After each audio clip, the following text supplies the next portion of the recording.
Hi all. Good morning, good afternoon, good evening, based on wherever you are situated in this world. My name is Tenzin Gocha. I'll be the moderator for this session. And welcome to the Tibetan Buddhism mini conference. This basically marks the 10th year anniversary of founding of online Tibetan education. And to start this session, I'll first ask Geshe Tharikela, one of our co-founders, to provide the welcome remarks. Geshe Tharikela, please. So, common use let me say a little bit in Tibetan first. Tomadelia, Tangaranzo, Kobe Nings in it, Tavi mix in it, Takonsa Yamuchombolia, Kuchawan Sonatone, Perchina Nisuyobe, Maranzo Chogosum, Purik Tangmalia, and some digestive Yuda. And Tari de Moshube, and in Yamshuba number, Samalaya, Cananzo de Pebatele, Toji Cheshuada, and some Shuyu. And it makes that get to the Jinpala, and a Jangal Galasuna, and it Chixoso Lamde and Nanging, Kikan Tabachile, and the Shuyu, and a Gala Konada, Niman Yamat Tabarachi, and a Chaldom Chatip Chaldom Nayare. Turim Lada Mambo, Chilia Pasu Penny, and a Galop Nayare, the day Kitsube, and Hal Lebetella Sabayore. In a Yandang Anazu Katu in a Gamjushu, Mambushu, and Gamju Shuration again, La Duhom Chuna, and Katu in a Sheshan Yang Resha, that is Sheshan Nang di Tone, and a Candejilum Shuana, Chick Singanzul Tendesi Wachumunangoti, and it can want some Domase, and in name Yamlem Bashik. Tendeching one that is some good, any gala terin de Muspavatelea, and Laya, and Katin Che, and then Bhante, Sutadhara, and Kamala. So thank you very much for accepting, sharing your wisdom and insight to our youth. And so very welcome to here. And Tinashin Chini, that Nimani Ringlia, Ranzo and Luptin. Konzo Kashore, Tangmalia, Samdita, Tuji and was challenging the Chimidoga, the Coachella, then we then down the Yola, Conanzola, didn't to suit it and any Samdita, Tastile, cutting Cheshire. And that Tade was a Yemani drilling the Lamno and Melamu, and Chigne, and Toma de Consachola, Kudu Shubade, Godash Consachol, Kudu Shubade. Lam Lusu da Chagajinme, and that Chilong would do Dane, Chin Tanzalia, Deje, and it Kongi Zabanamtar, Tondo Yonsum Yobetone, Kutshu, and in Chingaranzo, to get someone so Chodom Gabaina, Tande Chala, Maranzu Chilia, Gadin Chawati, Consagam Mato, Halam Mebe Sorche, Conlet Ha, Gadin Chasing on Super Chili Yomare, or the Imba Nangshin Chini, Tangaranz Tingsa, Ina, Takonangi, Chayegang, Sunjunang, the Konga Kejukedula Pevni, Chayegang Sunjunang, the Zebanam da Kashe, Sije, and Konangi Zebanam da Chata, the Nishur and Chodom Captua Yomare, and a Getche the and a Kanazu, Debe, Gonsa Zebanam Talaya, Chatimang, we already to see to Naya, we already to Nineja. Pamazo that Yama Nabjungadane Pede, Pamazo in a that Consashu Zemanamda Halebi Gungachimboyore, that's so Gunga Yobati, Chipuduzoliama, Seshe Nayada, Puduzoliam, Motushu, the Angachimbojating to what the Dashajun Sology Hanma Shorson Gonda, and Tadunda, Consashu Kuzitembe, and a Sundep Shuin to Chena. Thank you, Geshe. So as I was alluding to, so this session marks the 10th anniversary of online Tibetan education. It's basically an effort by a group of individuals to promote and to preserve Tibetan language, culture, and Buddhism and Tibetan culture. And here basically are the volunteers and the key workers behind this effort, starting with Geshe Lobsang Tharikela, Tenzi Dekyanla, Chimi Dogala, Sudum Tenzila, Tenzi Wedenla, and me myself, Tenzin Gocha. And I would like to take this opportunity to especially thank Geshe Lobsang Tharikela for his guidance, continued guidance, dedication, commitment for basically behind this cause since day one. And if I may say, maybe day 0 or day -1, because it was Geshe-la's vision and aspiration to basically start the whole effort in this whole group. So again, taking this opportunity and on behalf of everyone here, Geshe-la, I would love to provide you our greatest felicitation and acknowledgement. As Geshe-la mentioned, this is basically a third in a series of conferences we've had. Back in July, we've had a conference in Tibetan language. Then in August, we have had a conference in Tibetan culture, and this will be the third one on Tibetan Buddhism. And this series will basically take place in 2 days. We will have talks on Buddhist philosophy, on the Four Axioms, on history of Buddhism this afternoon, on Buddhist science, on the power of mind tomorrow in the morning. And then we'll have a reflection and discussion basically focusing on a session between monks and students on how to approach learning Buddhism. So again, we feel this will be a great session, and we hope this will be beneficial to all the listeners and participants for this conference. So going back to the session, as mentioned, this for the inauguration session for the Tibetan Buddhism discussion, we're going to have a session on the Four Axioms, the fundamentals of Buddhist philosophy school. And as a speaker, we have invited Geshe Jinpala and Bhante Sutadhara. And please allow me to give a few lines of introduction for both the speakers. Geshe Jinpala, I think a lot of us will know, is a Tibetan Buddhist scholar and academic of religious studies and Western philosophy. Geshe has been the principal translator of His Holiness Dalai Lama since 1985 and has translated and edited more than 10 books by the Dalai Lama. Geshe was born in Tibet, studied in South India, and later received Geshe Haram degree from Ganden Monastery. Geshe holds a PhD in religious studies from Cambridge University, and Geshe is also a visiting scholar at Stanford Institute for Neuroinnovation and Translational Science at Stanford University, and a member of advisory board of the Mind and Life Institute, dedicated to fostering creative dialogue between Buddhist tradition and Western science. And Geshe Tagila, as alluded to, Geshe Jinpala has many times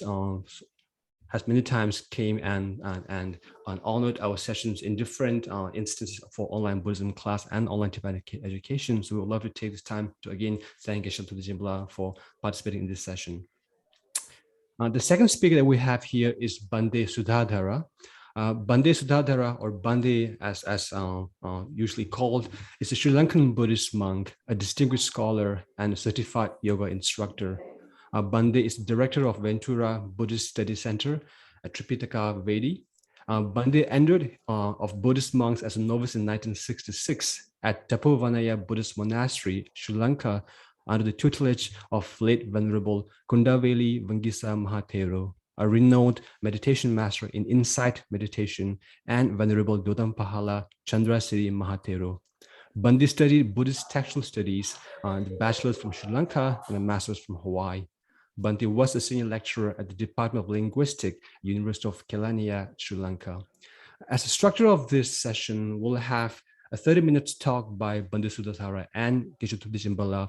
Unfortunately, Bhante Sutadhara will have to leave at 11. Then we'll have Bhante Kamalashiri to take part in the Q&A on behalf of Bhante Sutadhara. So because of that, let me give you a quick introduction of Bhante Kamalashiri, who's also joining us here in the session. Bhante Kamala is a guided meditation teacher, primarily focusing on Vipassana technique sought from the Buddhist sutras. Bhante Kamala was born in Sri Lanka and has special interest in meditation since childhood. And it was at the age of 14 that Bhante received his novice ordination from his teacher, Balangoda Anandra Maitri, another well-known Sri Lankan Buddhist monk, and he continued his training and education at Vengurikanda Meditation Center. Bhante earned his higher education at Sangaraja Monks Training School from Colombo. Very interestingly, Bhante spent at least 3 years living in the Himalayan mountains, researching Vajrayana and Hindu meditation techniques. And for a while, he practiced meditation in the caves of Yolmo Mountains, where the Tibetan saint Milarepa once practiced. Bhante also spent time at Tushita Meditation Center in Dharamsala as well.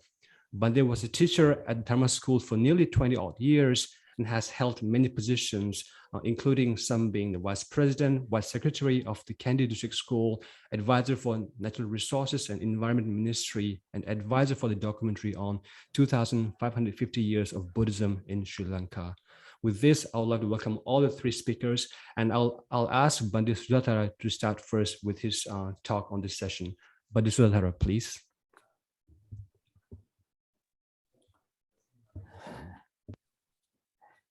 I pay my homage to the exalted one, worthy one, and fully enlightened one. Namo tassa bhagavato arahato samma sambuddhassa. My dear monastic colleagues and dear friends in the Dhamma, I congratulate you for your conference, and especially the young Tibetan members who are interested in preserving their culture, language, and also the Buddhist studies in Tibetan. Also, I want to thank Lama Geshe for inviting me, and also to Bhante Kamalasiri. And also I thank Bhante Kamalasiri for taking over the most difficult part, the Q&A session after my presentation. My today's topic is the main, one of the main tenets of Buddhism, that is impermanence. In Pali, anicca, in Sanskrit, anitya. Without taking too much time from your valuable session here, that I would like to directly go into the first sermon of the Buddha, that it says, Yankinchi samudaya dhammang sabbantang nirodha dhammang. Whatever that is generated with the nature of origination, then definitely there is ceasing. In general, that is the idea. So origination, if something has origination, then there is cessation. So this is the fundamental idea of impermanence. When we look at impermanence, then suffering, then soullessness, those are the three tenets of Buddhism. And when you see that early, it's 19th century Western scholarly explanations about this, because of this impermanence and suffering, they introduce Buddhism as a very pessimistic approach to life. On the contrary, I would like to say the impermanence is the only hope for us to progress. Impermanence is true, that is a changing nature of everything, every moment. When we go into our meditation, all our young members probably have experienced this, that we take our breath and in-breath, out-breath, always constantly changing. That changing nature is the best way to catch the continuation of this change in everything, everywhere. All human life, animal life, plant life, mineral life, everything momentarily changes.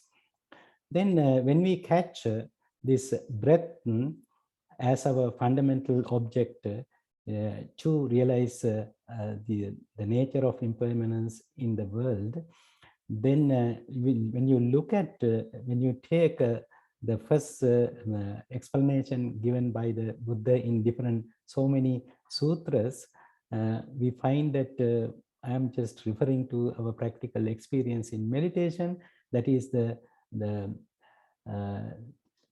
meditation on the body. Then we start with the breath body, and then go into slowly, if you go into the analysis of the whole body, maybe 32 parts or more than 32 parts, and then slowly it will go into our the flesh, nerves and sinews, and then go into the bone structure, and finally it is boiled down into the 4 elements: solidity, fluidity, heat, motion. Until then, we are not going to stop. That is our nature of our general meditation. Then when we look at this with that experience, then we are looking at the world which is not static. The problem that we have is that taking everything as it is going to be stay forever as we want. Then when we consider it as something permanent, then when there is a change, then always we have a conflict. The change happens we look at change something as against our existence. Really, it is not. The change is the only hope, because without change, we cannot survive at all. Look at it okay, if we are just take it as that okay, at the conception in our mother's womb, when we have the first 4 elements, it's just as a moss or something. If it stays the same way, we will not develop into a fetus, we will not develop into a little child and come out and be a human being and do all these wonderful things. So that itself, don't you think that it is the only hope for us? The change is the only hope, because changeability gives us opportunity, gives us hope for progress. We can progress because of the changeability is there. If not, we are stuck in this whole existence. So this changeability, then why the Buddha took it as a main foundation. When he wanted to live the life of a prince or life of a crown prince, when he wanted to give up that life, why he did it? Usually there are modern interpretations that they say that it's unfair that leaving his family behind, just newly born child behind. But there was a more fundamental problem for that young prince to solve, because how can I make my life happy, my family members' life happy? Because the whole world is stuck with the birth, disease, decay, and death. Then we have this problem of change. But he didn't say, when he left, he had this fundamental problem. Then when he was in search of this, then finally he found out that how to handle this. Its change is not only for the negative things, that even even to take away negativity and bring positivity into life, you need to use your change. That change is possible in that way. Then when we go in our life, just take that from the very beginning, that we spend our childhood, then we go to school and we learn different skills, and then we go into our life. The many people choose to have families, then they have to feed the families, they have to earn money, they have to earn a living, and then they continue. The problem with us, how we look at this change.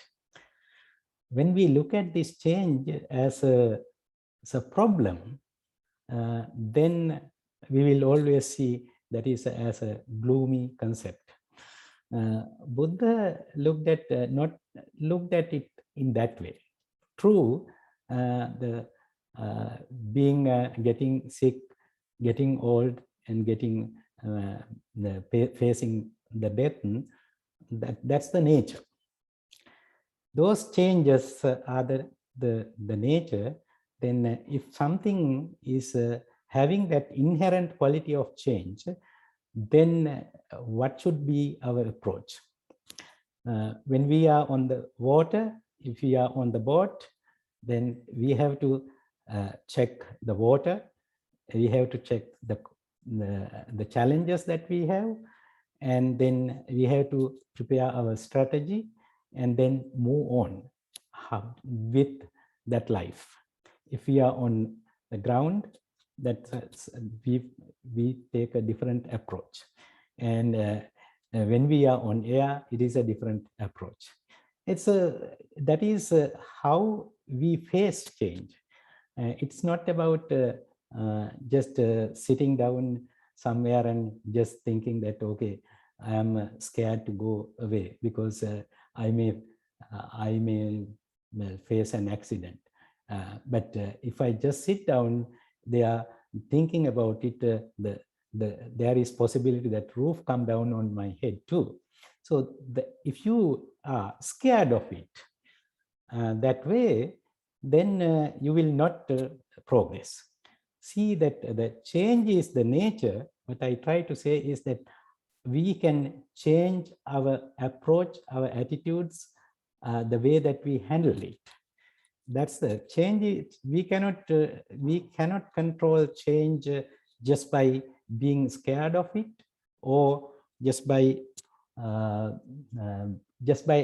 embracing it as like, okay, it is change, so that there is no hope. We just go by whatever that is there just to gratify my senses, and then I gratify my one sense, and then always I am frustrated after some time, and then I go into another, and though all five senses, after six senses, then all we just go jump from one to the other, and get tired, and no relaxation. Our approach to relaxation is different from the day-to-day people, how they look at relaxation. And the relaxation, the day-to-day, we are trained to just go and sit down maybe on the couch and turn on the TV, or they just turn on YouTube and just maybe bending your head, just then keeping your feet on the chair, or maybe stretch out or somewhere. Just after some time, maybe you are dozing off, or just trying to maybe just fall asleep. But the facing the change, the Buddhist approach is that, yes, you have to relax the body, but with alertness. Relax the body, and then still your mind approach is our approach as a Buddhist. There that we sit down. When we sit down comfortably. Comfortably means that keeping our back tall but relaxed. Back tall, relaxed approach is not that what we are used to most of the time. We want to rest our back all the time because our muscles are not stronger. But if we train ourselves, then we are able to sit properly, and then we can see all the changes going on in our body, and not only in our body, then all the other senses. Our eyes, even when we close for meditation, our eyes are always seeing things, but there are some kind of movies going on sometimes, and also our mind wandering, and mind is sensing so many other things, and also, well, we hear things, we smell things, we taste things, we touch things. Then that whatever that comes to our mind, if we follow, whatever that comes to the attention of our senses, if we just follow, carried away by it, we will never relax. But whatever that is coming, then always what are the fundamental reactions that are coming in?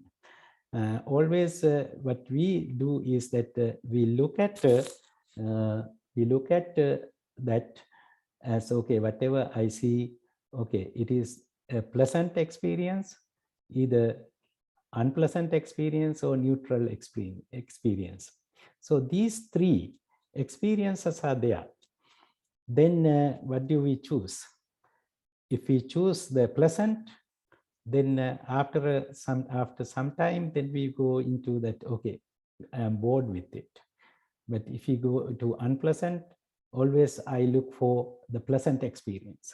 So that is, this moving around is becoming the problem for us because of our reaction to this change. But if we can first at the base, if we can develop this neutral sensation, that we can have some form of grounding at the beginning. Also, I would like to add a little bit that it also gives something else. I will touch that later. But just for the time being, we take pleasant and unpleasant. Those are two extremes. When we go, without going into those two extremes, just stay neutral and watch what I am seeing. I'm seeing without bringing that the pleasant experience into action, and then the more our reaction is that grabbing it. We grab it and we want to own it. We identify with it, and then it becomes it is mine.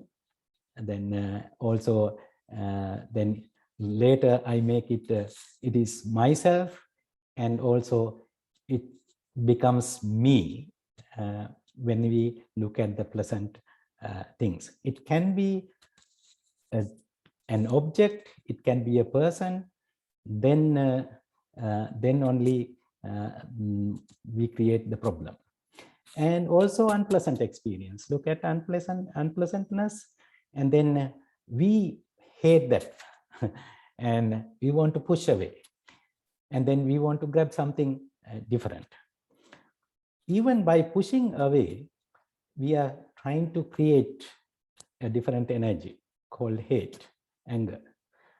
When we try to grab it, then try to naturally develop our greed. So greed and hate, those are those created because of our attraction to something, and also our approach to push away something. Then we start creating all the negativities. That we have to bring ourselves into this neutral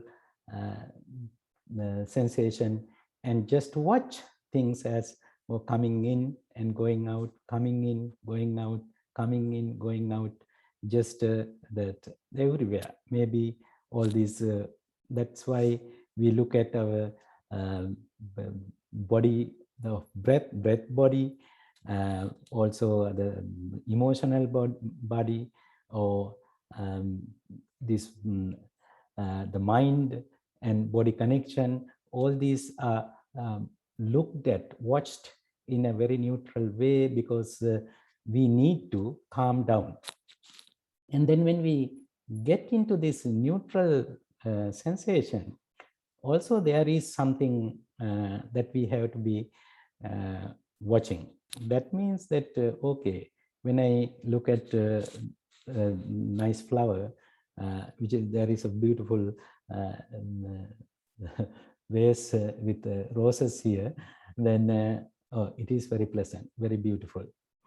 And then well, if I look at something not so pleasant, then maybe something that is that I think ugly, then I don't like it. Then when I look at this, okay, just there is a wall in front of me, then I look at it as something, oh, I don't have to like it, or I don't have to dislike it. And then when I look at it, still I consider it as a wall, and it is there, and I am here. Now you see what I am going to get into this. When I see something neutral, then I exist. I exist. This, when I exist, then I do still keep my I, me, mine approach, and then try to that fundamental nature of us to grab or push away. That then this approach, when we identify this those extreme sensations, like pleasant, unpleasant, then neutral, then what happens is that we know what it is. And then when we go into, like, when we are sitting in our meditation, when we watch this, then okay, when we stand up and go in everyday life, what happens is that then also every moment we are facing these things, pleasant, unpleasant, neutral experiences. One day, well, some college students came to me, and then there was a two, one boy and one girl. They were the boyfriend and girlfriend. And then I said that okay, they were talking to me about that. Okay, Buddhist approach, as I earlier mentioned, some people look at it as a very gloomy, very negative approach, because life, you cannot enjoy life because it is impermanent. But I said that to have a very successful life together as a boyfriend and girlfriend, you need to use this impermanence as a fundamental concept or fundamental practice. They were just looking at me with no convincing look at all. And I said that, okay, just imagine this way, that you get married, or have, you live together, and then okay, one of you is making a cup of tea every morning to the other person, and then what happened? Okay, one day the other person is not going to bring it, and then you get angry. The other person gets angry. Then why? Because that expectation is not met. That is that because of our experience, we accumulate our memories, and then we expect those things to happen repeatedly the same way. We forget the fact that the other person, as well as myself, also a changing or dynamic entity, always changing. The other person can get maybe get a headache, or not well, or not feeling like getting up, and then we presume that the other person should provide this service.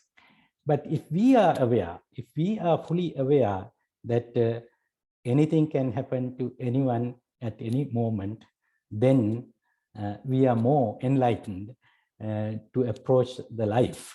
That way, we are not really frustrated with the negativities or overwhelmed or overjoyed with all these achievements that we are making. So that's that is what I wanted to share with you mainly, that the fundamental concept called change or anicca is helping us to continue our life well, and also do face everything in our life, family life and professional life too. When you go into work with people, and there are always a lot of problems. We are talking about that some people are very smart, but they cannot work in a team because they are expecting too many things from the others. Because they don't know how to work in a team. Then that will create a problem, especially for young professionals. I always advise that you have to approach this from the Buddha's viewpoint. Actually, we cannot expect anything to happen twice the same way. We always expect, and we try to create systems that way. But really, all these things in our life, we all know that everything that according to certain principles, when we create, when we make it build up, then sometimes at the last moment, we don't know what is wrong, that collapsed. So someone who built airplanes, then he said that, I followed every physical law to build this, but I have my guts feeling that it is not going to be successful. That's actually, this is a real story told by a very old person to me. That so she said that her husband was a builder of aeroplanes, an engineer, and then he was it was hobby and the business, and he took it up on air, and within 30-40 minutes it exploded and he died there. So that's what this even though that our current knowledge that we have, we think it is the perfect knowledge. No, always this dynamic nature teaches us to look at that always there is no limit at all too. For your knowledge also, no limit. It's always ongoing learning. Everything, since everything can change in an unpredictable way, so that we have to approach it not with fear, but with a realistic approach. So that's fundamentally what I like to share. And since everything is impermanent, and everything, all the wonderful things start with very pleasant nature too, it has to end.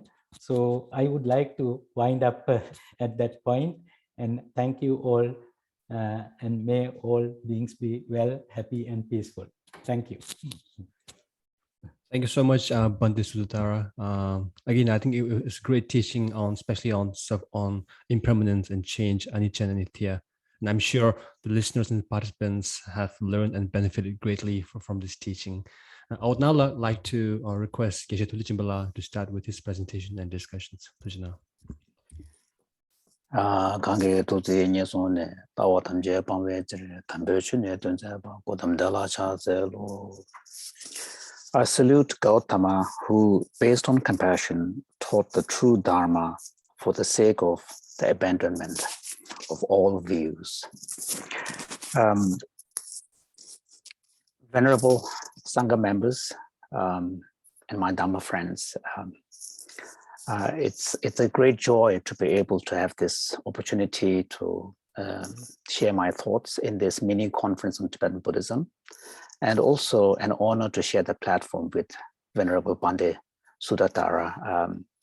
Venerable Bhante really shared with us how to understand the Buddha's fundamental teachings, particularly anitya, impermanence, in a way that can be related to our own personal experience, so that it remains not just a concept, a theoretical concept, but actually can make a real difference in our day-to-day life.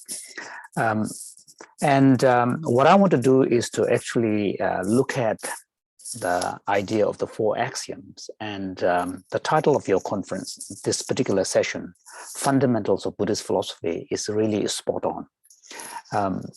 Because historically, if you look at the way in which Buddhism, which emerged within the larger pluralistic context of many other philosophies and spiritual traditions in India, there was a distinction drawn between Buddhist darshana or Buddhist teaching versus non-Buddhist teaching. And that fundamental differentiating feature was really understood in relation to Buddha's teaching on no self, anatman. And in fact, in the early Indian tradition, Buddhists are referred to as anatmavadin, proponents of no self, and all the other traditions are referred to as atmavadin, proponents of self. So one can see that the differentiation of Buddhist versus non-Buddhist from the philosophical point of view on the basis of the concept of no self is very, very clear and acknowledged both by the Buddhist tradition as well as the non-Buddhist in India. And probably that's also one of the reasons why, according to the Mahayana teachings, after Buddha's enlightenment, he is said to have refrained from giving teaching for 40 days because he felt no one will understand. It is just too radical. And that radical nature of the Buddha's insight really has to do with his insight into the absence of self, anatman. So choosing Four Axioms as a way of understanding fundamentals of Buddhist philosophy is a very, very skillful approach, because also the Four Axioms, focus on the Four Axioms also will bring what is universal to all the Buddhist traditions, Theravada, Mahayana, Vajrayana, Tibetan tradition, and Zen, and all of this. Because there is, and in the Tibetan tradition particularly, in fact, whether a particular system accepts the Four Axioms or not is seen as a defining characteristic of whether a philosophical system is Buddhist or not. And because of this, of course, on a practical level, a distinction is based on whether someone has taken refuge in the three jewels. So as a practitioner, then you define yourself as a Buddhist after having taken refuge in the three jewels. But from a philosophical point of view, when you make a distinction, then it is really on whether or not you accept the Four Axioms. And because of this, in the Tibetan literature particularly, there was a lot of debate on whether the Buddhist personalist schools, Pudgalavadin or Vastiputriyas, who accept a certain notion of ineffable self or person, whether they belong to the Buddhist camp from a philosophical point of view. There was a debate. So on the Four Axioms, those axioms are all conditioned phenomena are impermanent, all contaminated phenomena are in the nature of suffering, all phenomena are empty and devoid of self, and nirvana is true peace. So those are the Four Axioms, and within which the first three lines of the verse refer to, in the Theravada tradition, one speaks of the three marks of existence. And in the non-Theravada, like the Tibetan tradition, in Indo-Tibetan tradition, one speaks of the four attributes of suffering. So, the 4 attributes of the truth of suffering. And these are impermanence, suffering, and then empty here, I mean, emptiness, not in the sense of Madhyamaka way, but emptiness, and then no self. And these 4 are seen, and in one ways, one can see that the 3 marks of existence and the 4 attributes of the truth of suffering, there is no real contradiction, because the last 2 are aspects of no self.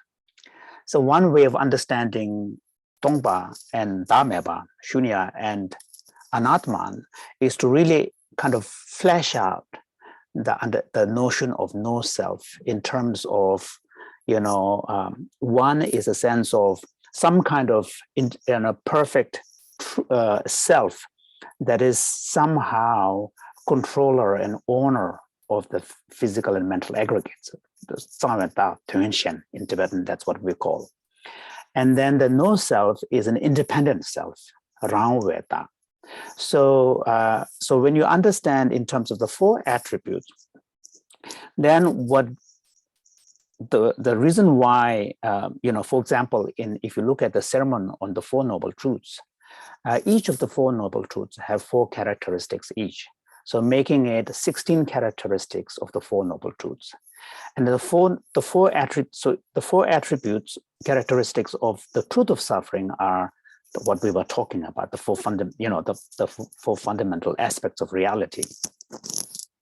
So in the Tibetan tradition, we rely on the sutras that has been inherited from the Indian tradition, but on a practical level, we tend to rely more on the treatises, the shastras that come from the Indian tradition.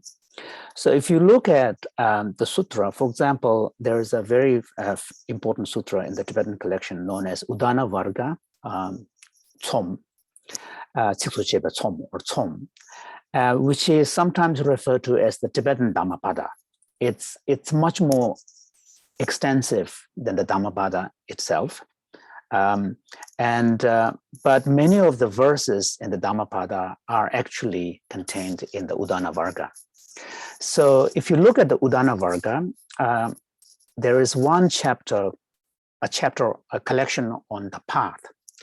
And in that chapter on the collection on the path, we can see each of these 4 attributes of the truth of suffering has a stanza. And out of these 4 stanzas, each corresponding to each of the 4 attributes, the 3 are found in Dhammapada. The one about impermanence and one about suffering and one about the no self are found in the Dhammapada, but the one about the Shunya is not found in the Dhammapada. So that's quite interesting. So already, the Udana Varga is not specifically Mahayana. Udana Varga belongs to the broader Indian Buddhist tradition. So, and one thing that we have to keep in mind is that when we are talking about the perspectives of Tibetan Buddhism, referring to the Tibetan tradition as a whole as Vajrayana is an error, it's a mistake. Tibetan tradition includes Vajrayana, but it's more than Vajrayana. And in fact, if you look at the Tibetan tradition's sutra collection, many of them are not Vajrayana sutras, tantras. And similarly, if you look at many of the shastras that we are looking at, like the Abhidhamma Kosha and all of these, they have nothing to do with tantra. So sometimes these days, just to be easier to differentiate, so one calls the Theravada tradition in the Southeast Asian or South Asia countries, and then one refers to the Chinese tradition as Mahayana and the Tibetan tradition as Vajrayana. That's too simplistic. So I think it's important for you as young Tibetans who are beginning to engage deeply with our own tradition. Yes, Tibetan tradition has Vajrayana, but Vajrayana doesn't capture the entirety of the Tibetan tradition. So Udana Varga has nothing to do with Vajrayana. Udana Varga is an important sutra. It's a collection of verses attributed to the Buddha, just like Dhammapada, but it's more extensive. So it seems this, listing of 4 versus 3 difference seems to have emerged quite early, because Udana Varga is a very early text. Similarly, if you look at the 2nd century text by Aryadeva, who's the principal student of Nagarjuna, the first 4 chapters of Aryadeva's 400 stanzas on the middle way really deals with the opposite aspect of the 4 attributes of the truth of suffering. The first chapter is about how to counter grasping at permanence. Second is how to counter grasping at purity. And third is how to counter grasping at, sort of distorting what is in the nature of suffering as being pleasurable and happiness. And the 4th one is on self, how to counter grasping at self. So we can see already by the 2nd or 1st century, this differentiation between 3 marks of existence versus 4 can be seen there. Now, out of these 4, the most important really is no self. But when you engage in the actual practice and in meditation, the most important initial focus has to be anicca. And as Bhante very powerfully, conveyed, because a large part of our problem is really coming from resistance to accepting change.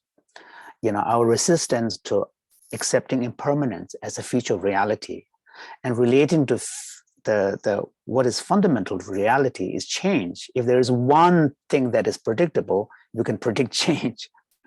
So, but our resistance to change is what causes many of the problems. And in fact, in one of the Theravada Sutra, there is this beautiful imagery of a 2nd arrow.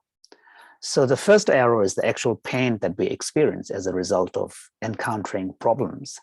But the 2nd arrow is a pain we ourselves create because we are resisting to accept the reality. So from a practical point of view, in focusing on impermanence becomes a very important part.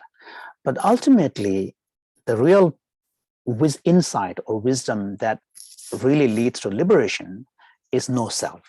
So in the Indo-Tibetan tradition, which includes all the resources that I talked about, there is this understanding that the first 3, insight into impermanence, into suffering, into emptiness, are means to gaining final insight into the no self. So they are kind of 3 steps preparing us. So, and there's a beautiful, memorable line in the 7th century Dharmakirti's text, Brahmanavartika, commentary on the valid exposition of valid cognition, where he says that it is by the insight into no self or emptiness that one gains freedom, and the other facts, other truths, are a way of preparing us to this. And similarly, there's another text that is attributed to Nagarjuna, Dharma Dhatustava, which is the praise to the expanse of reality, which is attributed to Nagarjuna, but it's problematic. It's most probably it's not by Nagarjuna, but we know it's a fairly early text. Again, there is a similar kind of idea conveyed. So now, the way in which out of the 4, it is the insight into self that really kind of brings liberation, opens the door, brings an end to our, suffering, is really beautifully captured in the Dhammapada. And I don't know if I can find the verse. There is a beautiful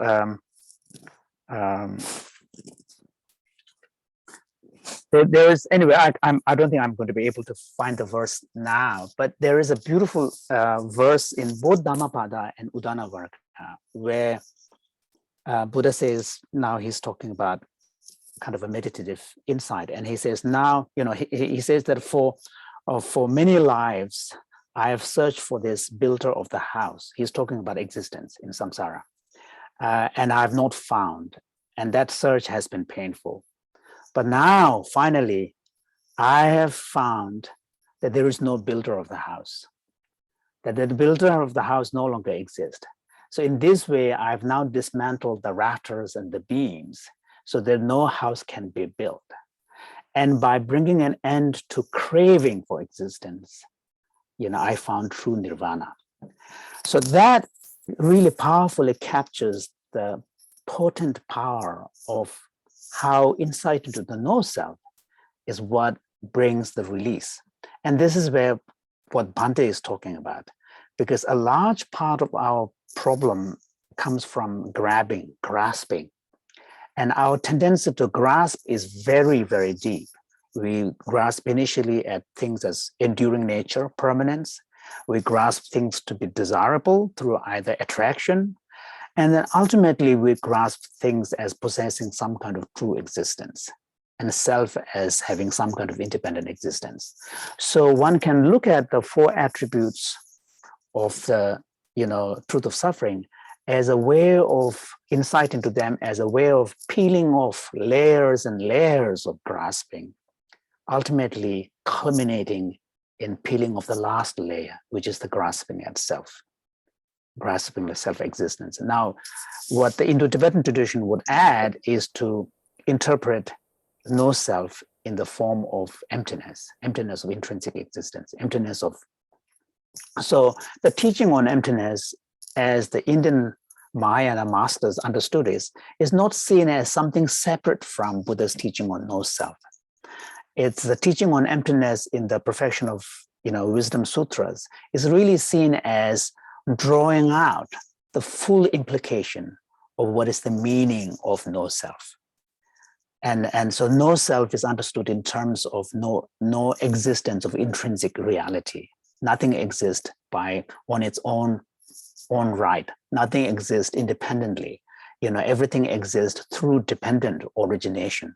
So in the end, in the Mahayana tradition, of Nagarjuna, and no self, emptiness, and dependent origination, they all become synonymous. No self turns into emptiness, emptiness turns into dependent origination. And this is one of the reasons why there is a Mahayana Sutra which says that he who sees dependent origination sees the truth, and he who sees the truth sees the Tathagata. And you can see how so it's sometimes people make the mistake of thinking that the teachings on no self is in the non-Mahayana sources and teaching on emptiness in the Mahayana sources, and they're somehow different. And that's a wrong way of understanding this. So now the interesting thing is that in Aryadeva's text, the first 4 chapters, there actually he brings a different take on the 4 attributes. And also he reverses the order a little bit. He reverses the order of suffering and purity. So, and he presents the teaching on impermanence as a way of bringing a sense of urgency in our Dharma practice, because otherwise, and it's an antidote against procrastination and laziness, because we keep thinking, I can do it at some time, I can practice Dharma later. So he brings that insight into impermanence as a way of countering laziness and procrastination and bringing a sense of urgency. So it's almost like a kind of a Tibetan Namrim type approach. And then he moves on to, instead of suffering, which is normally how impermanence leads to suffering, he actually talks about countering the perception of purity, because again here, then he uses it as a way of countering our attachment to body. Large part of our attachment really is towards body, of ourselves and others. So impurity meditation is brought here in the context of body meditation, like Bhante said. And then he moves on to the suffering as a third. And there he uses the third as a way of really kind of pointing out that it doesn't really matter however prosperity that we may have, however perfect things may seem, ultimately everything is liable to lead to dissatisfaction. And we can feel disenchanted, disillusionment. Therefore, anything that has the potential to lead you to a feeling of disillusionment is ultimately in the nature of suffering. So that's how he leads it. And then once you have understanding of the nature of suffering, then on the self, instead of talking about no self in the philosophical sense, he makes the argument that if everything is in the nature of suffering and the source of disillusionment, then our body, our existence, and ourselves is not worthy to be owned, not worthy to be identified with. So that's how he gives it, which has a very strong practical flavor, along the lines of what Bhante presented to us. So the point I want to make is that the teaching, the contemplation and reflections on the Four Axioms of Buddhism really has quite a lot of depth. It's not just a philosophical concept, but in fact, it is a very profound insight. And as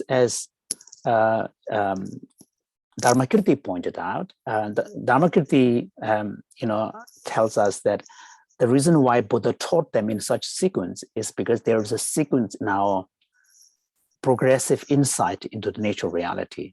So when we understand things to be impermanent, we will then understand things to be dependent upon other factors, causes and conditions.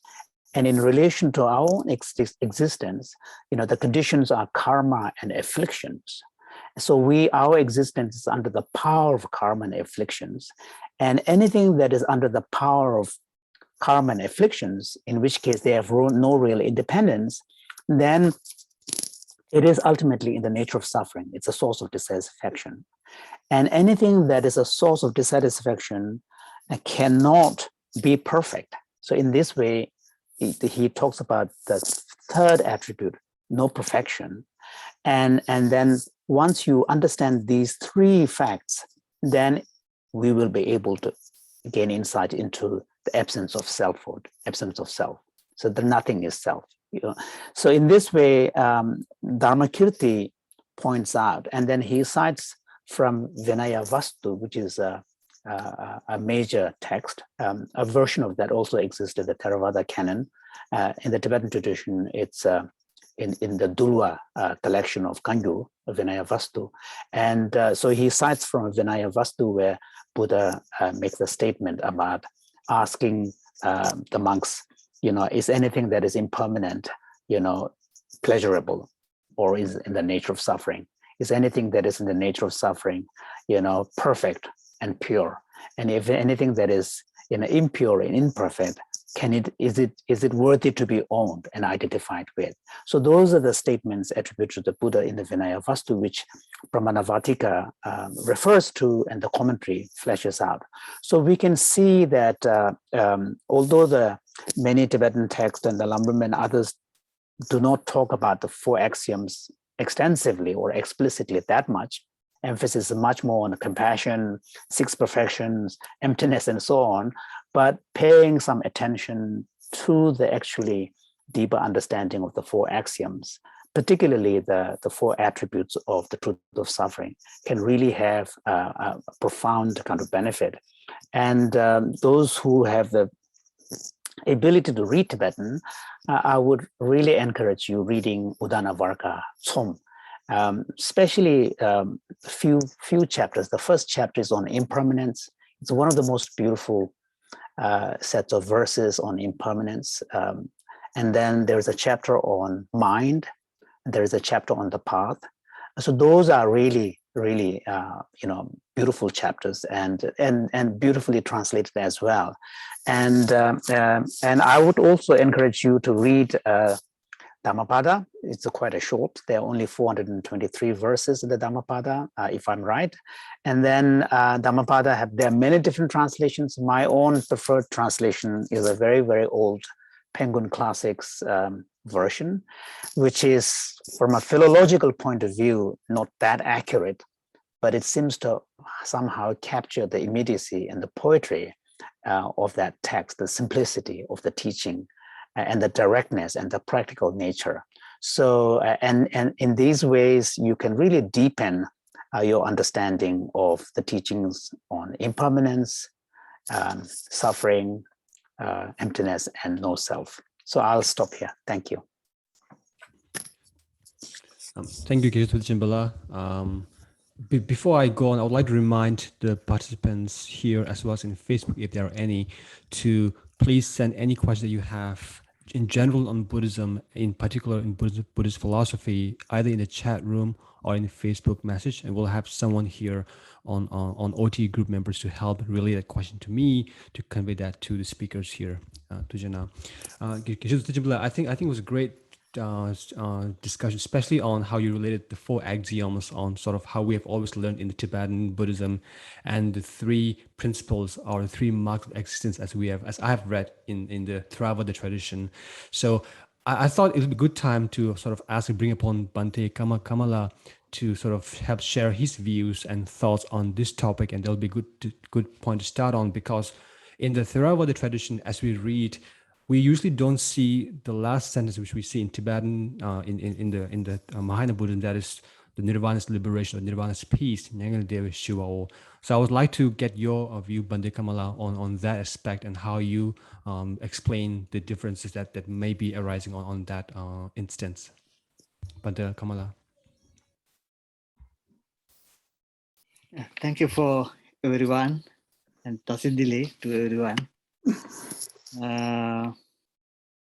Actually, Tibetan Jinpa, I think I pronounce well it. Yes. Yeah. I think you explained very well it within the original text. And it is important, the Dhammapada and Uddanavagga, you mentioned that. Then I would like to say in Dhammapada, talking about within three stanzas, Anicca, Dukkha, and Anatma. And each verses saying about Nirvana. Yeah, then therefore fourth one also there. Yeah, fourth one also there, because in Pali text, according to Pali text, use the sunyata, that word used for the equal to nibbana. Sunyata from defilement. It is klesa sunyata. Okay. Yeah, there's Okay. klesa sunyata. That is the concept in Pali text about sunyata. Before this, also another discussion we were discussing with the Namadhargi. Also, I explained that the sunyata, or the emptiness of the material things, that is talking in another way in the Pali text, but directly the sunyata word used for the nibbana, because it is sunyata from the klesa or defilement. Therefore, again, that fourth concept also, nibbana or sunyata concept also in Dhammapada, we can see it is each verses from that three verses. Other way is, it is very important thing, when we go to the original text, we can understand clearly what has teach in original Buddha's teaching. As example, this Uddanavagga, Uddanavastu, and Dhammapada. I don't know how happened it, because of in Pali canon also we have Uddanavagga or Uddana Pali, we call Uddana Pali. It is separate book, and Dhammapada, it is separate book. However, according to your explain, I can understand in Tibet tradition, Udana Vastu means it is Dhammapada. Yeah. It is something happened in history. Yes, However, it is same version we can see in the both text. And as explain,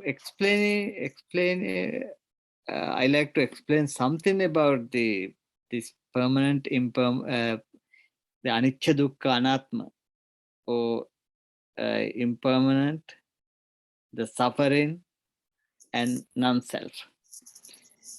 It is very easy way to understand within our mental fact. In Dhamma words, we call the Chaitasika in Sanskrit, Chetasika. If we take one Chaitasika as example, anger or desire, it is a Dhamma, because in Buddhism, this Dhamma word used in different way. It is one way is the Chetasika or Chaitasika, or mental factors. All of the mental factors or mental experience are also called Dhamma. Then here, the anger also one of Dhamma. One of Dhamma, the Dvesha. Yeah. Then we can understand the anger is suffering. Everybody can understand that. Yeah. The anger is suffering. As well as it is impermanent. Yeah. Anger is impermanent. And to whom belongs to anger? Is it mine? Yeah. Is it mine? Anger? No. I am not an angry person. Everybody say, I am not an angry person. You made me angry. Yeah. If we say that, that is, anger is not belongs to me. Then that is anatta. Yeah. That is anatta. Then easily we can understand within one mental, if we select one mental factor, the impermanent, the suffering, and anatta. That is the easy way to understand this thing. And again, we can understand sunyata. When there is not anger, it is free, happy, and it is permanent. Yeah, the mind without free from anger, then it is permanent experience. Yeah, then we can understand three of these states, four of this state clearly. I think it is easy to again understand ye dharma hetu prabhava in Sanskrit, ye dhamma hetu prabhava in Pali. In that also saying about this dhamma. Yeah, I think that is enough. My viewpoint about this thing. Thank you. Yep, thank you, Bhante Kamala Tujana. We're having a few questions from the participants. So I would like to start with one which is directed towards Geshe Jinpala. And the participants ask is from Deshin Sangpo. My question is for Geshe Jinpala. I would like to know how Tsongkhapa thinks or perceive about emptiness. And also, should we perceive Tsongkhapa as a god or as a regular human being scholar? Well, Tsongkhapa, like all the other, great masters of the Tibetan tradition, really understand emptiness according to Nagarjuna's teaching. So in the Tibetan tradition, Nagarjuna's teaching on emptiness is really understood to be representing the highest understanding of the Buddha's teaching on no self. And one important difference between Theravada and the Mahayana is that the authority of the Perfection Wisdom Sutras, that is Mahayana teachings. And the Mahayana tradition would interpret the final meaning of Buddha's teaching on no self according to the Perfectional Wisdom Sutras. And it is Nagarjuna who historically is recognized as having formalized and systematized the meaning of emptiness according to the Mahayana Sutras. So, of course, between or among the Tibetan masters, just as in India, there are differences in the way in which the philosophy of emptiness is defined, understood what exactly is emptiness. And, so in ways, in identifying what is being negated in the context of emptiness, there is a slight differences in the views, but Tsongkhapa will understand the final meaning of emptiness according to Nagarjuna, where the key point of Nagarjuna's teaching on emptiness is a final equation of dependent origination and emptiness. There's a beautiful passage in a treatise on the middle way, fundamental wisdom, where he says that that which is dependently originated has been taught to be empty, and that which is empty is dependently designated, and that is the middle way.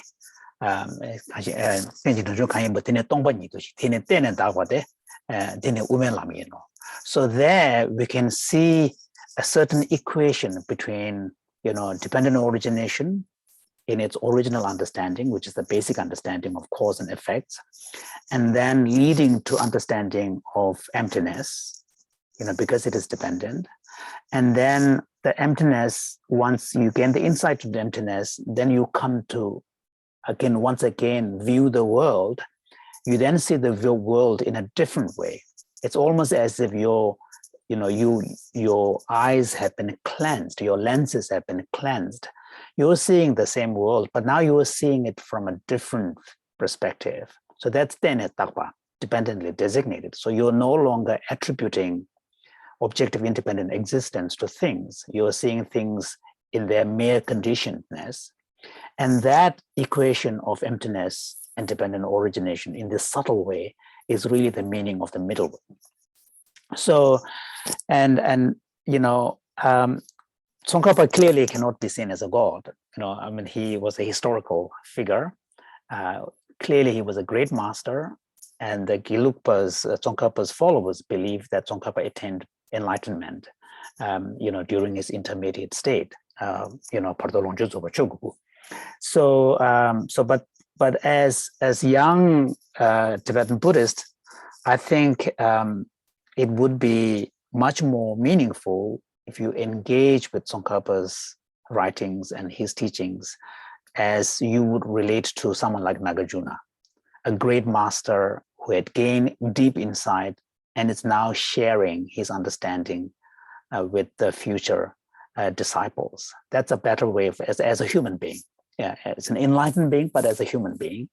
And that way you can engage with his teachings. And I would actually, it's slightly odd for me to say so, but I would recommend you to read the modern biography of Tsongkhapa that I wrote, which was published 2 years ago by Jinpala, called A Buddha in the Land of Snows. And you will then gain a deeper insight into the importance of Tsongkhapa. He said he was right in the front for party and that he almost died. Thank you, Geshe Jinpala. I hope that answers your question. We have another question for Geshe Jinpala from Nima. From Nimala. Nimala would love to ask this question in Tibetan, though. He's much more comfortable. He would like to ask Geshe to eventually translate that in English. Nimala, please. Thank you so much. Geshe nga tiwo ni ji tiwo thambo dikhanan thana di ngo 당고도 낭배 두도 시샤고 봐. 지금 뭐 어디 왔을 때 뭐 봐. 아니 먼저 단다 따와가다 찾아시기 디나 시샤이나 낭배 두도 뭐 차와라 따와가다 찾아시기 켈랑 거라. 이니 단다 두제 탐지 미다 와서 최탐지 동시 다음에 발라고 봐. 이니 최탐지 미다 이니 제대로 왔다 도대비네 최탐지 켈랑 거 봐. 강사 다마도 최다 켈랑 거 봐. 딘디 다디조 두대나 추그리 지금 말에 컨디실 하나 쯤쯤마다 오마이나 강사 다기 켈링 거래 최다 켈링 거래 이네 제담마도 도대베기 강사마도 최기 다기 켈링 거를 봐.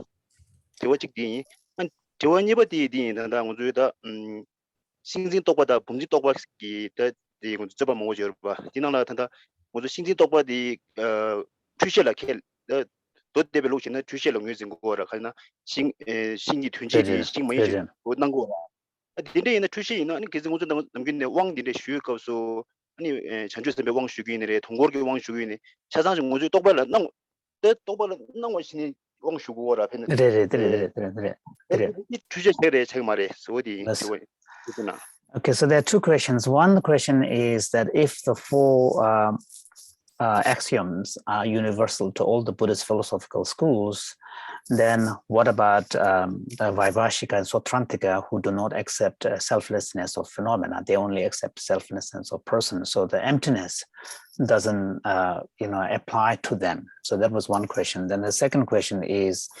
in Indo-Tibetan philosophy, particularly in Sautrantika epistemology, the conceptual thought, perceiving, conceiving something like object like a tree is said to be mistaken because it mistakes the image of tree for real trees. If that is the case, then in Vajrayana empowerments, often we are asked to imagine X, Y, and Z, which are all at the level of concepts and thoughts. So are we also being deluded there? Since the question was asked in that the land engine Okay. So I'll give the response in English so that I don't have to repeat myself. Now, on the first question, the word emptiness in the context of the four axioms should not be understood in terms of emptiness according to Nagarjuna's Madhyamaka philosophy. If you do, then of course there will be a contradiction. So the word tongpa or shunya in the context of the four axioms really refer to zangwe da tunshengi tongwa. So it's like a absence of a perfect self that is somehow the controller of the mental and physical aggregates. So so there is, because when you say aggregates, which is the basis of our self, a concept of self, aggregates are impermanent and aggregates are in the nature of suffering, then the assumptions can be made that somehow there is something that is pure and perfect and not in the nature of suffering, that is the owner, that is the controller of our aggregates. So shunya refers to that type of perfect self.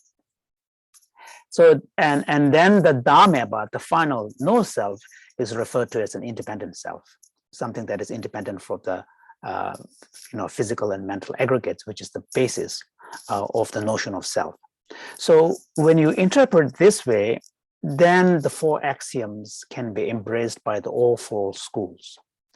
There is, however, a question about some Vaibhashika schools, particularly Vatsiputriya and those who are known as the Pudgala Vadins or the personalist schools. These are schools that accept some notion of ineffable person that is neither one or distinct from the aggregates, that's neither permanent or impermanent, and it's inexpressible. So other Buddhist schools call them Pudgala Vadins, personalist schools, and other Buddhist schools also accuse them of deviating from the four, sort of axioms. But the Pudgala Vadin themselves would say they are not deviating, because what they are rejecting in the context of no self is this notion of self that is proposed by the Atmavadins, which is a self in the sense of something that is eternal, unitary, and independent. So they say they reject a self that is composed, of those three characteristics which Atmavadins actually postulate.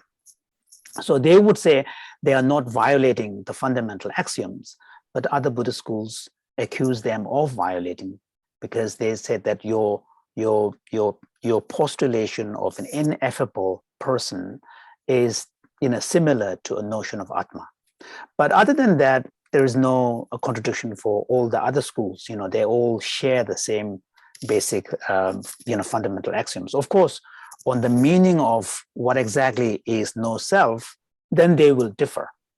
But the basic level of a concept of no self, all four Buddhist schools would accept. On the second question, I think the distinction needs to be made between a state of mind that is mistaken versus state of mind that is distorted. So concept of a tree or a thought of a tree is mistaken in relation to what is perceiving, what appears to the eye, because the difference between sensory perception and thought is that in order for a sensory perception to arise, it needs to come into contact with the object. So without there being a tree in front of you, you cannot have a visual experience of a tree. But the thought of a tree can occur anywhere, even in a desert. You know, if you are desperate for a shade, you can imagine there's a tree, and the thought of a tree can arise.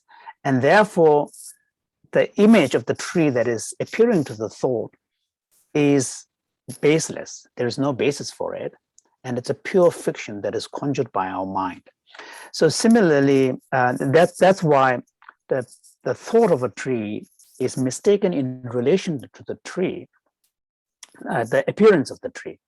But that does not mean that you can have a legitimate or a veridical thought subsequent to seeing a tree. So if I say, for example, from out of my window, I can see a maple tree, and then I see this maple tree and I close my eyes and I think about it, that thought, which is brought about by the perception of actual tree, can be veridical. So that thought of a tree is mistaken in relation to what it perceives, but it is not distorted, because as it conceives tree, the tree is real. So similar in Tibetan, we will make the distinction between Nawala Tuba and Juyula Tuba. So thoughts are Nawala Tuba, but not Juyula Tuba. So in the empowerment context, and furthermore, in the empowerment context, we engage in these imaginations, deliberately for a specific reason. So they are, yes, they are Nawala Tuba, but they are not Juyula Tuba. So that distinction needs to be made, yeah. Tujana Geshe-la. I have the next question is for Bhante Kamala, and the question is, it's mainly asking about in the Theravada tradition, how is logic and reasoning used to study and understand impermanence? And the question basically comes from the premise that Bhante Sutadhara has talked about the concept of change and staying neutral in the importance of keeping peace and happiness, but hasn't really talked about the role of reasoning and logic in attaining impermanence. Bhante Kamala, please.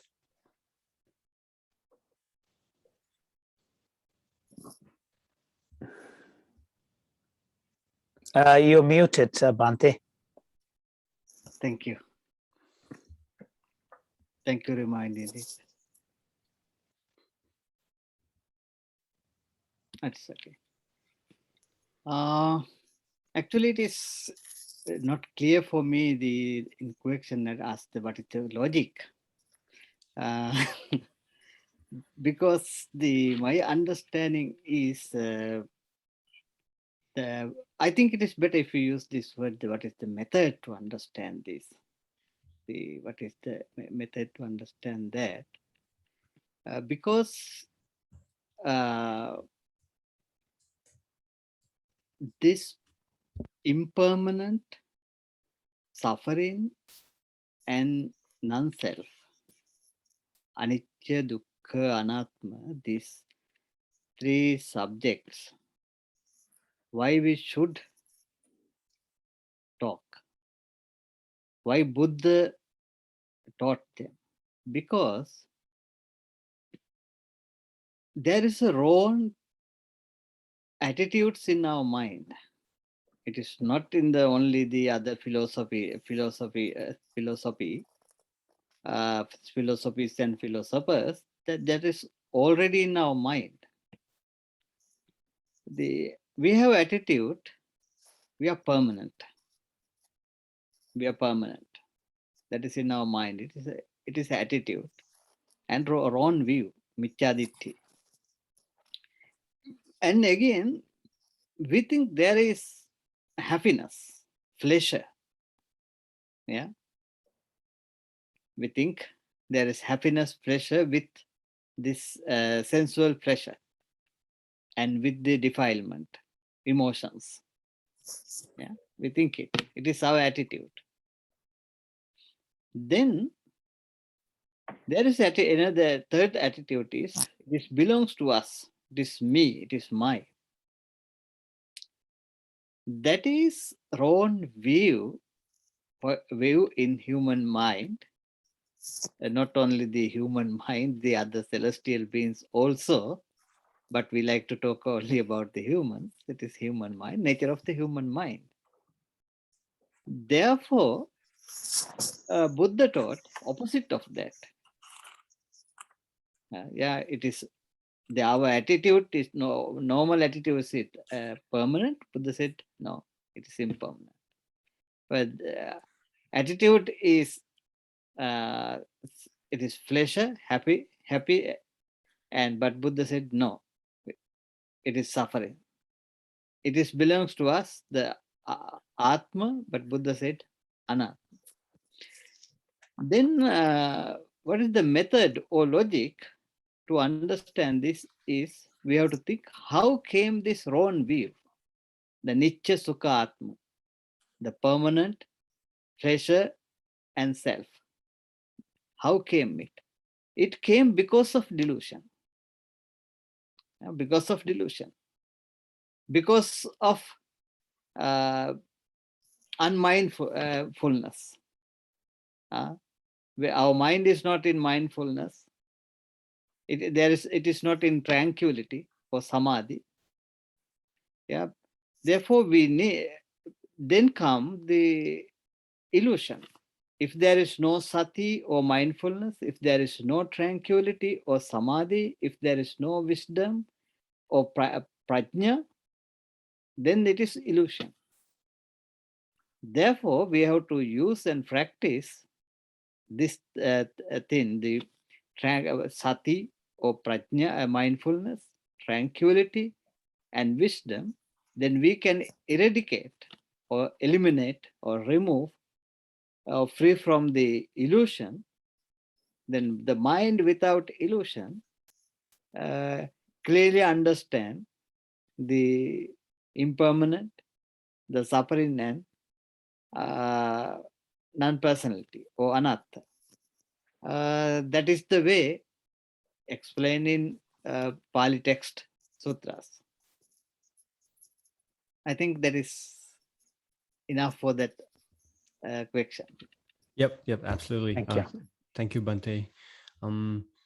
So I think the next question, I'll ask this to Geshe Jinpala. It relates to, I think, one of your early elaborations.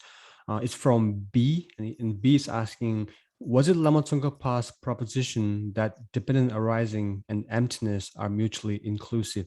Tunchik. If so, there's objection that it cannot be so because sky flower is also empty but not dependent arising. Can Geshe Jinpala please elaborate on this? That's a good question. Actually, the equivalence of emptiness and dependent origination, although in the Tibetan tradition, Tsongkhapa probably was the master who really kind of made it much more explicit and elaborately explained. But it is actually in Nagarjuna himself, just as I cited earlier from the Mula Madhyamaka Karika treatise on the middle way, where he often talks about the equation of emptiness and dependent origination. And in fact, in the salutation verse of treatise on the middle way, Mula Madhyamaka Karika, he actually refers to Buddha as the one who has seen the profound truth of dependent origination. He did not say profound truth of emptiness. He did not. Sorry, that's the Tsongkhapa.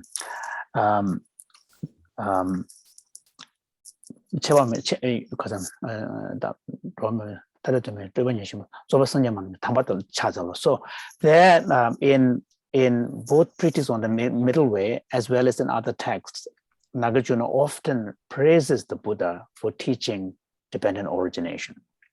So, and the reason for that is Nagarjuna really wants to point out that, you know, emptiness that he's talking about is not a mere nothingness. So if you think of emptiness in terms of something like sky flower, then you are thinking about nothingness. Okay, so sky flower is nothing. So in that sense, it is empty.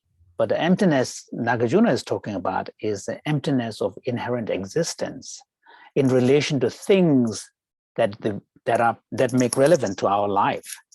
Because we don't suffer from grasping at things that are not relevant to our own existence. Our grasping is really to things that are part of our everyday experience. And the more interaction we have, the more grasping we have. So that's why, for example, we grasp our attachment towards our loved ones, our family members is stronger. Our attachment to material things is strong. Our attachment to life is even stronger.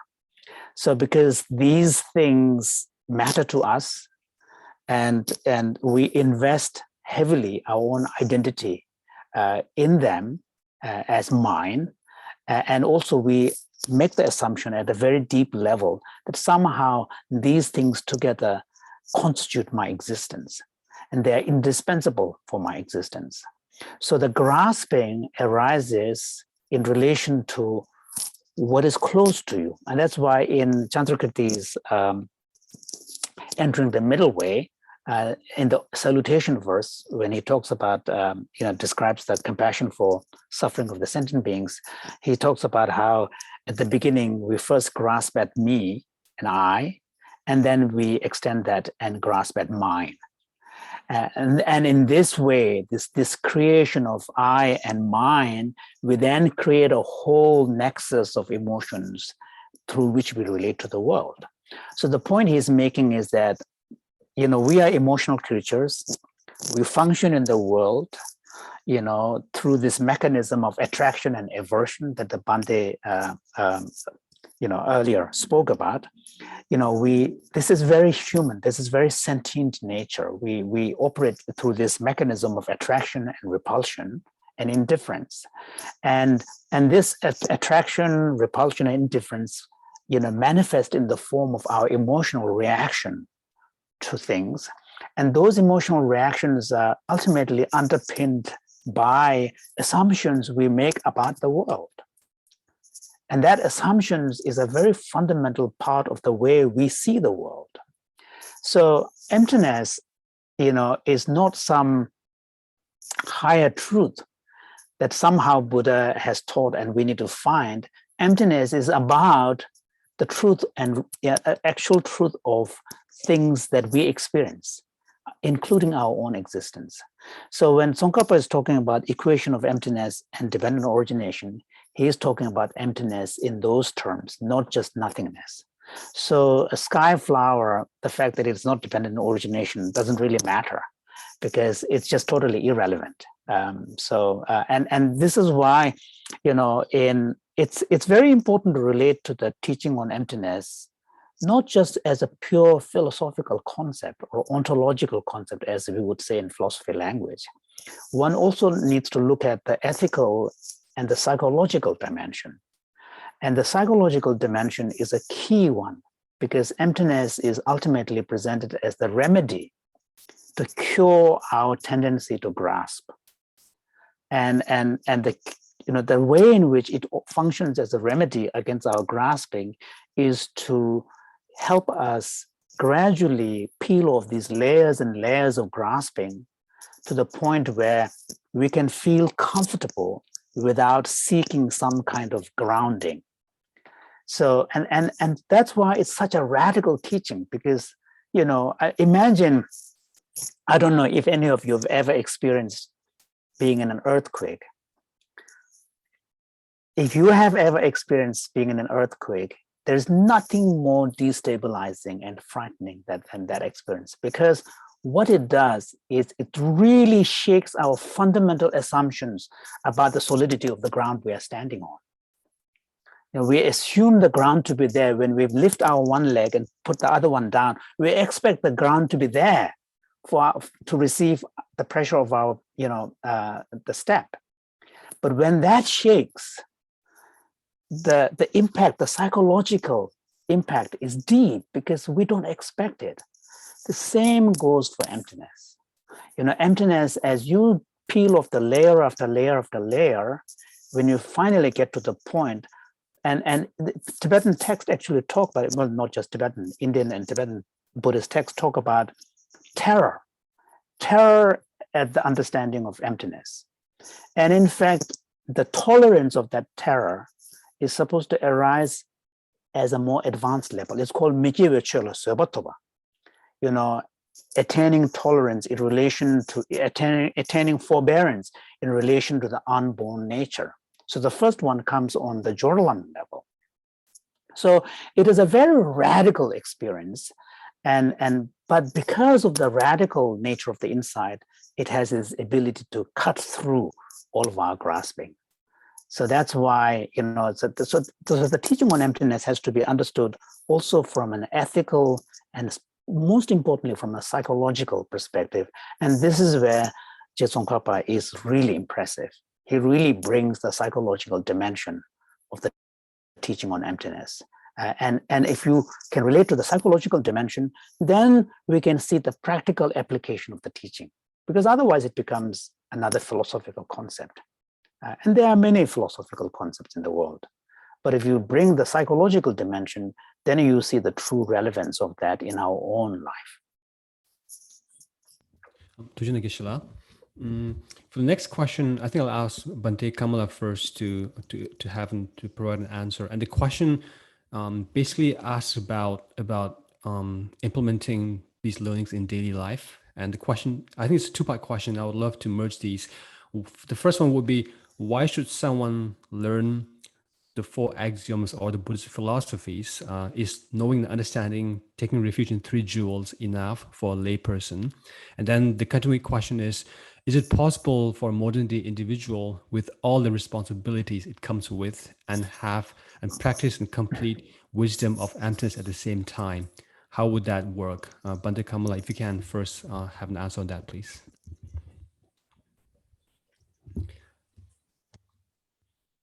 Are you on? I think you're on mute again, Bhante Kamala. Give me a second. There is two questions. Are you asking about the first one, I think? Yep. If you can, explain the first one, please. Yeah. So the first one basically asks, does someone need to even learn and know the Buddhist philosophy aspects, or can someone just take refuge in three jewels, especially for lay people who are Buddhists and Buddhist followers? That's the first part. I don't know how come that question. Mostly people ask that question. Not only in the Tibetan tradition, in Sri Lankan tradition, also Thai people, all over the world, the traditional Buddhist people ask that. Yeah. I think one reason is scholars has done something wrong thing, because they have used the bombastic words and they try to explain it complete way and within proud words. Then people not understand it. Then innocent people think, oh, we can't understand that. This only can understand scholars and the highly developed. Therefore, that is only enough. We take refuge and wait until develop our wisdoms. But this is the way. It is simple thing. The basic concepts are very simple. Very simple. Otherwise, the original Buddha's teachings are very simple thing. But later days, there was many, especially, as example, I like to say it, in Theravada tradition, there is no any book written by Arahantas. After the first council, the original Buddhist texts, there is no any single book written by Arhantas who fully attain to enlightenment. All of these books, end of the book says, or the authors say, because of this merit, may I attain to Buddhahood. May I attain to Buddhahood. Means all of them bodhisattvas who willing to attain Buddhahood. Yeah. Why bodhisattvas write these books? Because they want to continue or practice their prajna paramita. Yeah. Therefore, they do this thing to increase, develop their prajna paramita, the wisdom to develop. Same way, all of the commentaries also like that way. But if you go to, therefore there is so many controversial idea, philosophical things, and so many things. Sometime it is mess. Therefore, first thing we have to think this way: what is the basic thing in a Buddhist practice? Is our mind is with defilement. Yeah, it is with defilement. Therefore, it is suffering. If not defilement, it is not suffering.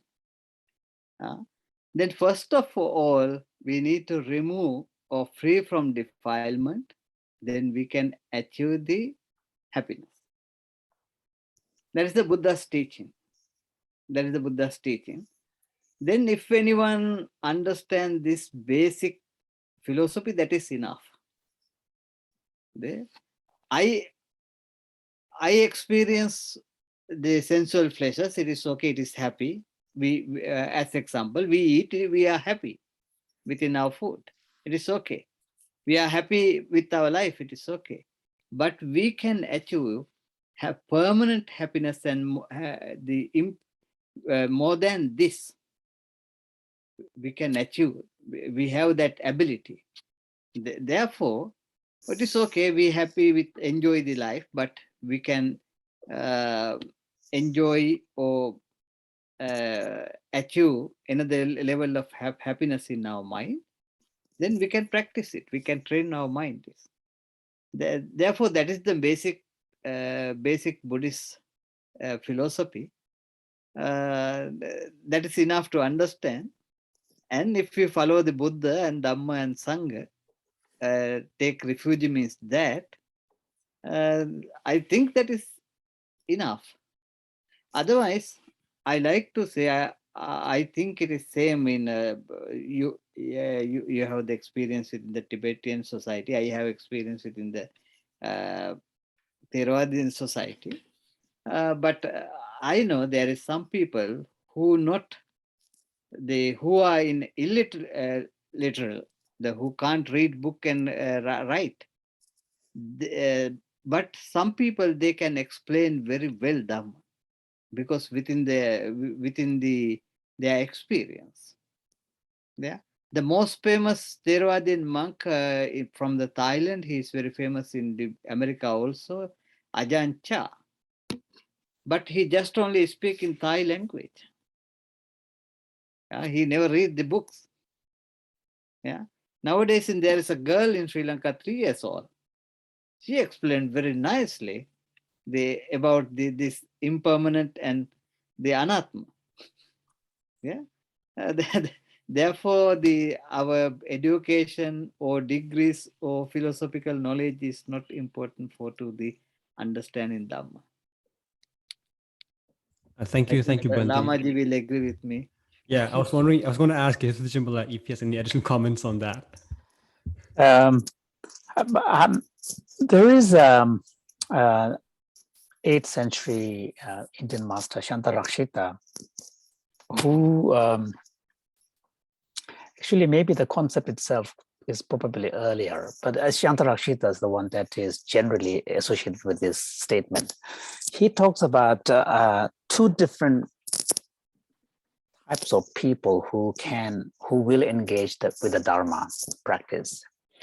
The one type is whose approach will be primarily driven by kind of devotional faith and devotion, Tebejera. The other type is people who will approach primarily by way of understanding the nature of reality, to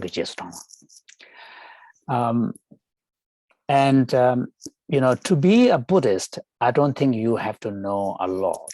I think taking refuge in the three jewels, having faith in the Buddha, Dharma, and Sangha, observing basic morality as sort of framed in the morality of restraining from 10 negative actions of body, speech, and mind, and then sort of for a Mahayana Buddhist, taking seriously the practice of compassion, and as much as possible in one's everyday life, trying to help others. Shente. So in the Tibetan tradition, we speak of Tsurim Namba Sum, threefold ethics. The ethic of restraint, which is restraining from the negative actions, as well as the impulses that are behind them. Second ethic is ethic of cultivating virtue. So there we are being more proactive, cultivating virtues like forgiveness, self-discipline, tolerance, generosity, and most importantly, compassion. And the third one is ethic of altruistic action. So those to be a good Buddhist in those ways, you don't need to delve deeply into the philosophy, and you can be a really good Buddhist. But as those who have the facility to be able to apply their mind and who can engage more deeply at a concept level, and which is what I would expect many of the modern educated English-speaking Buddhists, including Tibetans, English-speaking Tibetans, could engage in. And there, I think if we can engage, apply our mind and go deeply, you can gain a lot. For example, like Buddhism is very rich in psychology, as Bhante pointed out about the mental factors, Chaitashikas.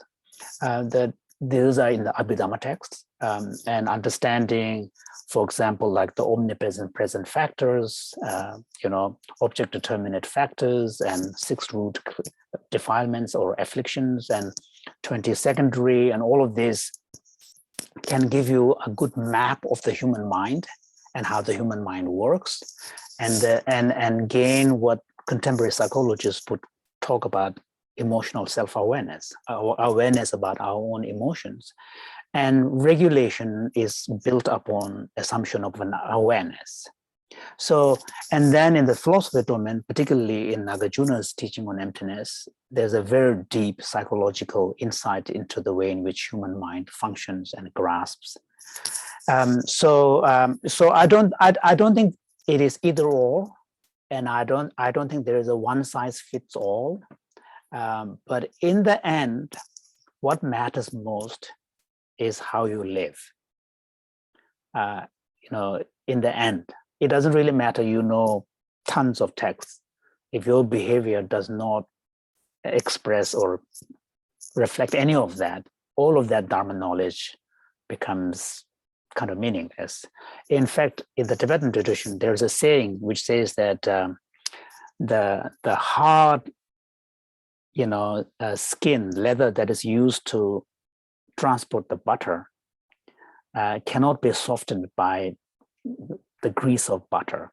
Normally in a leather tanning, you soften the leather with using butter and oil.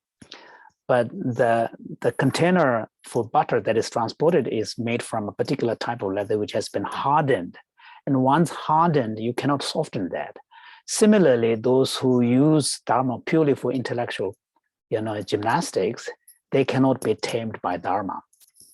And there is a real insight in, important advice there. So I think it's really, and that's why I find the teachings in the Tibetan tradition, particularly of the Lojong teachings, really powerful, because Lojong has a way of distilling, the practice. In the end, what matters is what you do, how you see the world, how you relate the other person in front of you, how you relate to your material things. Are you relating to your material things with less attachment? Are you less obsessed about your ego? Are you attached to fame? This is where the true colors of a Dharma practice can be shown. And if you can be a good Dharma practitioner, it should be someone there's a sense of ease in that person. There's a relaxedness. There's a letting go. There's an expansiveness. There's compassion. There's kindness. And there's integrity. Okay? And then on top of that, if you can cultivate your insight by learning the philosophy, that's even a better. It's like the icing on the top of a cake. So, but the learning alone, replacing the actual practice, is the wrong way to go about it. So in the end, so I think this is why, in the Atisha's teaching, it says, when among many, watch your mouth. When alone, watch your mind. I think that really kind of captures the practical nature of the teaching of the Buddha. And the Buddha, in the Theravada tradition sutras, we know, for example, when he was asked metaphysical questions, whether the universe has a beginning or universe will end ever, whether self is, body is different from mind, soul, Buddha did not respond.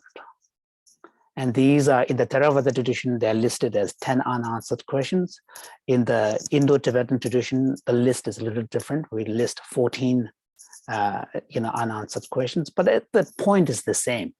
And that there's a beautiful metaphor that the Buddha says that if someone is shot by an arrow and you are there in front of the person, if you ask all sorts of questions about what is the arrow made from, what is the caste that the person who shot the arrow belonged to, if you ask all of these questions, answers to any of these questions are not going to make any difference in helping the person in front of you. What needs to be done is to take the arrow out and nurse the person. So many of the metaphysical questions are like that, and Buddha refused to respond. And that powerfully indicates, in the end, Dharma is a medicine. Okay, Dharma is a medicine. Dharma is a medicine against the delusions, the afflictions and defilements. And defilements primarily of the mind, because the physical, actions at a grosser level, physical and verbal actions, but the physical and verbal actions come from an underlying motivation, which is rooted in a state of mind. So ultimately, Dharma has to act as a medicine against those defilements that are rooted in our mind. That, in a nutshell, is Dharma. In the Udana Varga as well as Dhammapada, there's a memorable passage which says that do not commit any negative actions, always cultivate virtue, and train your mind. This, in a sense, is the essence of the Dharma. That really captures.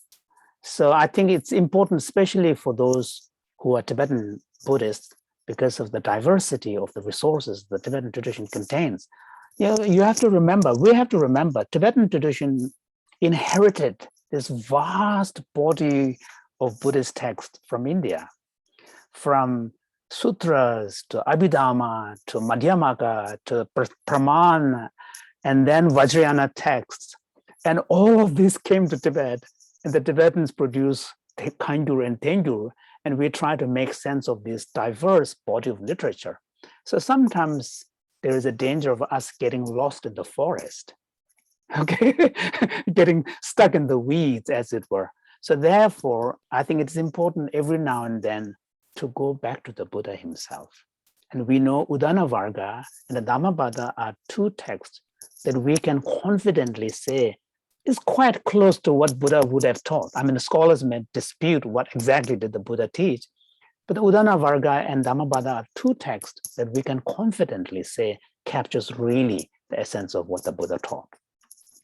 So I think, for the younger generation, I think although it's not part of our traditional approach to go back to the sutras in a regular way, but I think it is helpful. And that's at least how I do it, because I want to make an emotional connection with the Buddha. I don't want the Buddha to be just a historical figure in my imagination. I want to feel emotionally connected to him, just as I feel emotionally connected to Tsongkhapa. I want to feel emotionally connected to the Buddha. And the way in which I can do that is to contemplate on the Buddha's life story and read some of his suttas, like Udana Varga and Dhammapada and some of the Pali suttas. Now there are beautiful English translations of many of the Pali suttas.